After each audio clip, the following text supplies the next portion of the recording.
Nhớ anh từng ngày nắng, cầm lên tấm hình đặt vào tim em nhớ anh. Và nhớ sao vòng tay ấm, nhớ sao hoài đôi mắt. Và từ lúc nào trái tim em dường như yêu anh.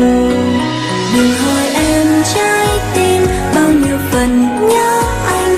Trái tim em nhỏ bé mong manh làm sao đếm được. Đừng hỏi em mỗi khi gần bên anh có vui, sao anh không nhìn thấy bờ môi em đang thầm hát. Đừng hỏi em giấc mơ có bao giờ thấy anh, em sẽ cười và nói rằng không làm anh thoáng buồn. Đừng ngây thơ lắng nghe nhìn sâu trong mắt em. Anh không nhìn làm sao biết em đang hạnh phúc.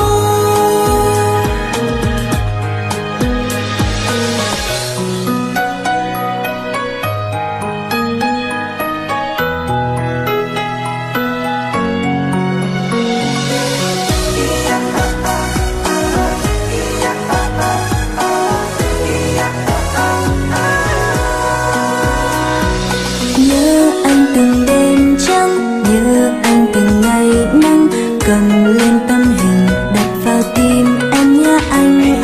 Và nhớ sao vòng tay ấm, nhớ sao hoài đôi mắt.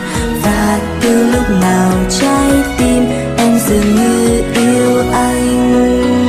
Đừng hỏi em trái tim bao nhiêu phần nhớ anh. Trái tim em nhỏ bé mong manh làm sao đếm được.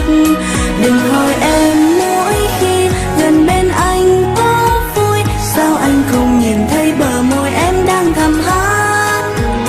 Đừng hỏi em giấc mơ có bao giờ thấy anh, em sẽ cười và nói rằng không làm anh thoáng buồn. Đừng ngây thơ lắng nghe nhìn sâu trong mắt em. Anh không nhìn làm sao biết em đang hạnh phúc. Đừng hỏi em trái tim bao nhiêu phần nhớ anh. Trái tim em nhỏ bé mong manh làm sao đếm được.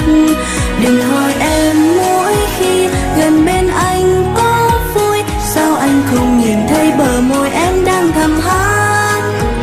Đừng hỏi em giấc mơ có bao giờ thấy anh, em sẽ cười và nói rằng không làm anh thoáng buồn. Đừng ngây thơ lắng nghe nhìn sâu trong mắt em. Anh không nhìn làm sao biết em